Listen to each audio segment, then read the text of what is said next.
tí nǹkan ò bá lọ déédéé fẹ́ dà natural stuff la fẹ́ ṣàlàyé fúnra wa yìí tó dẹ̀ confam àmọ́ lọ́n confam jùlọ natural stuff tí nǹkan ò bá lọ déédéé fẹ́ dà àbí wọ́n ti ṣépè fẹ́ dà àbí wọ́n ti ṣàgùn sí àbí wọ́n ti fàlùjọ́nú bàjà gbogbo nǹkan ẹ ṣáà dàrú ó ń làlákàlà ó ń bọ́ sínú àárẹ̀ kò lákòójọ kò ní kankan ẹ ti understand gbogbo nǹkan tó ń jẹ́ ṣòro yányán ó ṣe gbìyànjú nǹkan tí mo fẹ́ sọ yìí wò àmọ́ síwájú kí n tó kọ́ yín ní nǹkan tí mo fẹ́ kọ́ yín very simple wàá dẹ̀ kó dẹ̀ give testimony bí sínú láìta aláwọ̀ àdúpẹ́ nǹkan tó wà òkè ni àmọ́ síwájú kó tó ṣiṣẹ́ yìí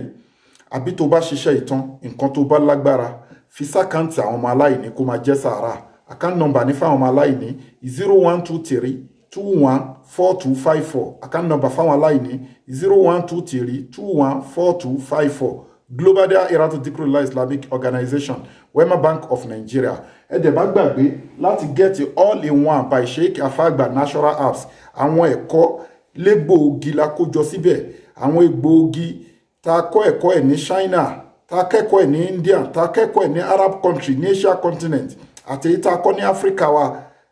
òun la kójọpọ̀ sínú all in one by Sheikh Afagba natural apps ó ń wò more than 300 àìsàn ẹni tí ò láìsàn náà lè lò prevention ni treatment ni cure ni ó lágbára púpọ̀ a dẹ̀ ṣe promo ẹ̀ lọ́wọ́lọ́wọ́ ní Nàìjíríà báyìí at rate of 15,000 èyíkéyìí nínú àìsàn lẹ lè fi kojú bí sínú láì àwọn èèyàn dẹ̀ ń dúpẹ́ lórí ẹ̀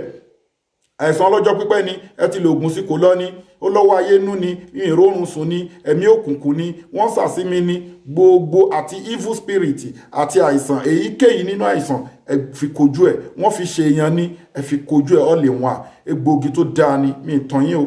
tọ́lẹ̀ mi ń sọ o so ẹ WhatsApp wa lórí nọ́mbà yìí +27612956389 15,000 naira ẹ gẹ́tì ẹ̀ ní Nàìjíríà ẹ WhatsApp wa abẹ́ni tó bá ní ìpele níjà lórí ẹ̀mí òkùnkùn àlìjọ̀nú wọ́n sàsí wọ́n dá láàmú orí àìsàn ọlọ́jọ́ pípẹ́ ẹ WhatsApp Global Dahiratu Dhikrlahi Islamic Organization Health and Spiritual Department lórí nọ́mbà yìí again +27612956389 àdúrà wa gbà gbìyànjú kó bá mi gẹ́tì sea